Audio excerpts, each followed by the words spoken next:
maging skyway tayo. Meron pang kas dito no, no RFID nakalagay doon no, sa may kaliwa. Oh no! Baka na ano yun, nag-gearbox mamadali. Yung toll gate natin mga pards, inabunuhan ni tatay. Ay ano pag di tayo binayaran, di tayo nagpaalam mag-skyway. Ganun talaga ang mangyayari kapag malayo ang booking ang kinuha natin mga pards.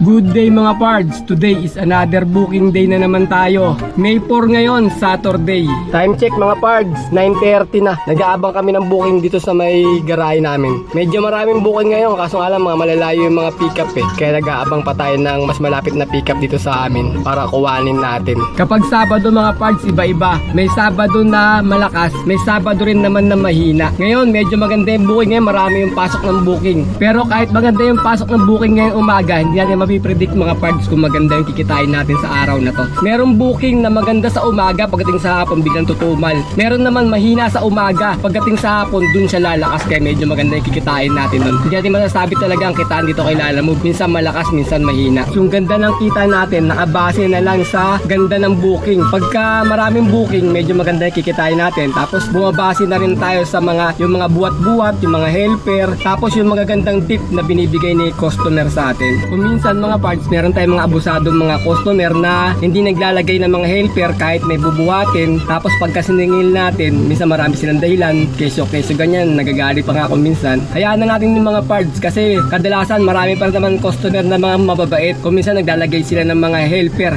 kahit na walang ganong bubuhatin. Kung baga, konsiderasyon na lang nila sa atin yun na dinadagdagan nila yung bayad kahit wala na mabubuhatin. Tapos minsan, nagbibigay sila ng mga malalaking tip. Kaya ang masasabi ko, marami pa rin naman customer sila Lalamove na mababait mga pards. Time check tayo, 9:49 AM. May first booking na tayo. From San Bartolome, Novaliches going to Imus, Cavite sa halagang 1,183. Ang layo ng pick-up location ay 2.8 km. Papunta na kami sa may pick-up location. May mga pards, pick-up natin. Unang booking. Ano ba yung cash? Wait lang sir, lumabas lang yung nagbubo. Mamingihan ko sana ng Yung na toll fee naman po doon. Sa kanila na, sa drop off. Sa amin lang po yan. Yung shipping lang. Ano bang pipikapin namin ma'am? Pabigay niya lang din po eh. Sa drop off. Resibo po yun. Yung pick up natin mga pards. Naka-ano pala to? Box.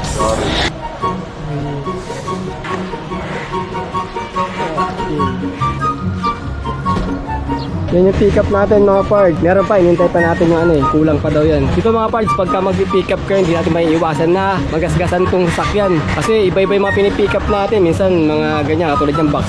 Minsan meron mga construction material, may mga bakal, may mga kahoy. Tapos minsan mga frozen meat, mga ganyan, napupuno. Pagka puno to, minsan pa yung aircon na nahuhulog pa yan, yung aircon na yan. Pag tinamaan ng ng items na, kunwari mga box, minsan nalaglag na nga yung aircon na yan. Sinalpak lang ulit namin. Kaya hindi natin may iwasan na hindi magasgasan. Minsan may mga tubo, kahoy, minsan pa coco lumber Nasa inyo na lang kung ika-cancel nyo. Kaso bawas sa ratings yun. Pag cancel ka ng cancel, mahirapan ka na kumuha ng booking pagka mababa yung ratings mo.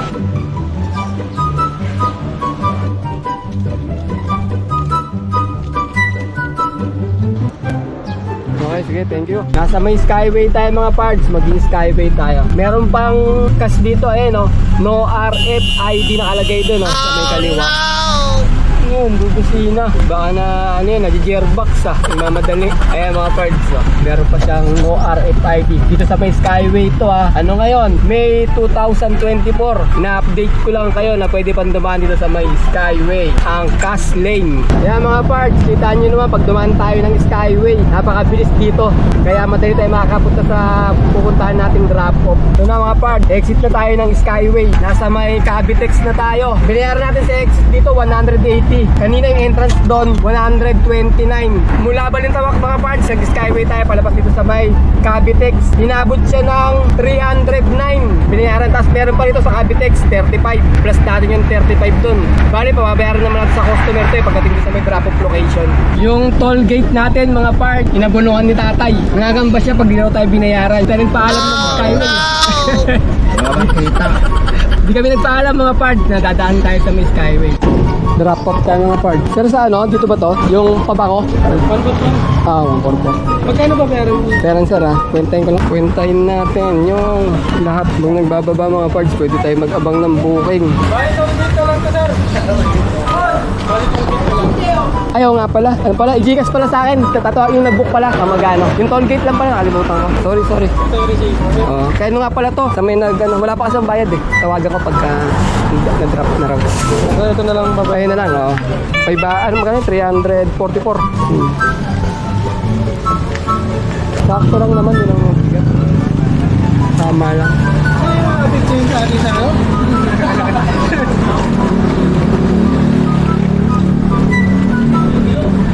God, kicker kayo. Okay mga parts, nakakuha agad tayo ng second booking natin from Imus going to Caloocan North sa halagang 1,504. Ang layo ng pick-up location namin ay 1.3 km lang, malapit lang sa amin to mga parts. Papunta na kami sa may pick-up location. Second booking tayo mga parts. Pick-up. Mga laruan sir, ayun pala tayo. Teka, buksan natin yung pito. Laruan lang yan, dahan-dahan lang, laruan yan. Ano ba magaan lang?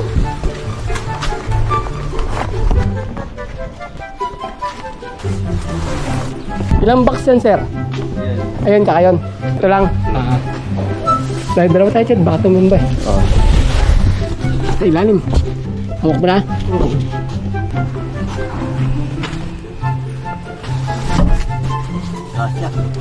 Yan na. Konti lang naman eh. Okay. Incredible Hulk na yung pinakamalaki. Yung huli. Sa kanya na bayad yan sir, no? Sa drop off na no? Salamat sir. Time check mga pards, 1:46 PM. Ngayon pa lang kami manananghalian. Ngayon yung tanghalian namin, no? Baong kami ng kanin, saka tubig. Tapos bumili kaming ulam sa labas. Tatlo kami, malakas kumain si Ched eh. Tatlong ulam ang in-order namin.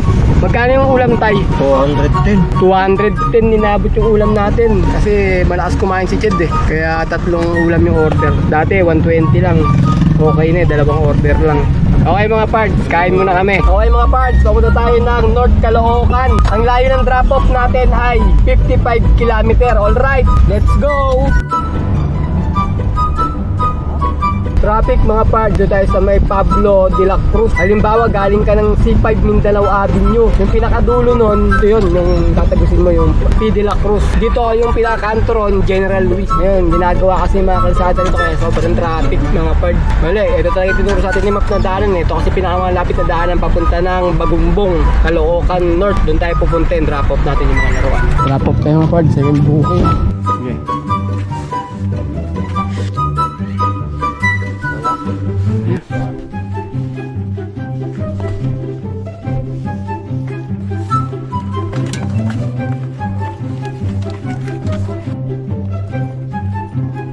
Magaan lang naman siya kasi malaki na yung karton eh. Gcash kaya? Pwede naman sir. Kasi kung ko lang pala yan may toll fee kami. 114 sa toll fee sir. Ayan sir. Tama yan. Okay. Salamat sir. Thank you kuya. Okay. Ingat. Okay. Pangatlong booking natin mga pards from Caloocan North going to Dasmariñas sa halagang 1,501. Nasa may pick up location na tayo mga pards dyan. Ano ba pick upin sir? Mga prutas? Ha? Mga prutas ang dadalhin? Ay mga gamit na yan? Sige. Nakisuyo lang sila sa akin kasi Okay sir. Sige sir. Nakasya ba yan tay? Mga gamit? Motor? May motor Ito. pa. Oh yan. Tapos yung mga kahoy.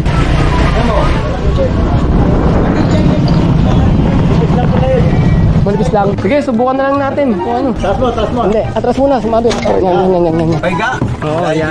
Yan. Basta pumasok. Ayun pa, sumabit ko ano. Sako, sumabit. Yan. Yun, lalabas muna ako. Okay, lalabas muna. Okay. Oha. Hindi ko mong bilis mag-galaw yan. Pabilis pag-isip. Oo.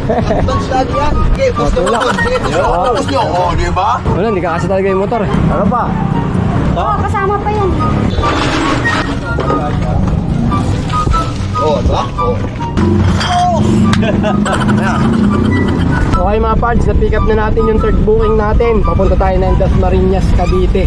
Sa may paliparan na naman tayo. Ang layo ng drop-off location natin ay 69 km. Alright, let's go! Tayo mga pards, drop-off third booking. Okay mga pards, kita reveal tayo ngayon. Nakatatlong booking tayo sa maghapon na malayuan na. Tapos nung pauwi natin, wala na tayong nakuha ang booking kasi 10:30 na natin natapos yung booking doon sa may Paliparan, Dasmariñas. Kaya umuwi na tayo nun. Nakatatlong booking tayo sa maghapon at ang kinita natin ay 3,559.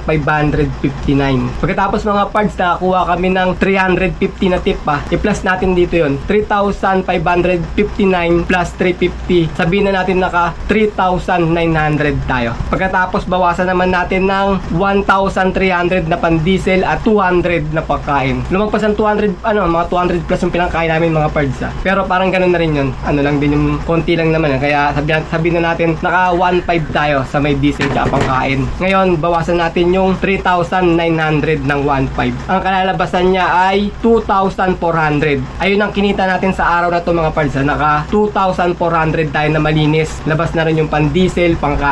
Saka yung commission nilalamog. 1,300 mga pards ang kinonsuma natin diesel kasi nga malayuan. Pagkatapos yung aircon namin, on and off ang ginagawa namin para medyo makatipid. Kasi pagkatanghali mga pards, sobrang init kaya nagbubukas tayo ng aircon. Ganun talaga ang mangyayari kapag ka malayo ang booking ang kinuha natin mga pards. Medyo kukonsumo tayo ng malaking diesel. Parang kulang pa nga sa 1.3 yung kinarga namin mga pards kasi kulang siya ng konti. Dapat siguro mga 1.4 sa palagay ko. Pero sa next biyahe na lang natin dadagdagan ulit yung diesel natin. O paano mga pards, ayun na nga, kita-kita na lang ulit tayo sa mga susunod ko pa mga video. Maraming salamat!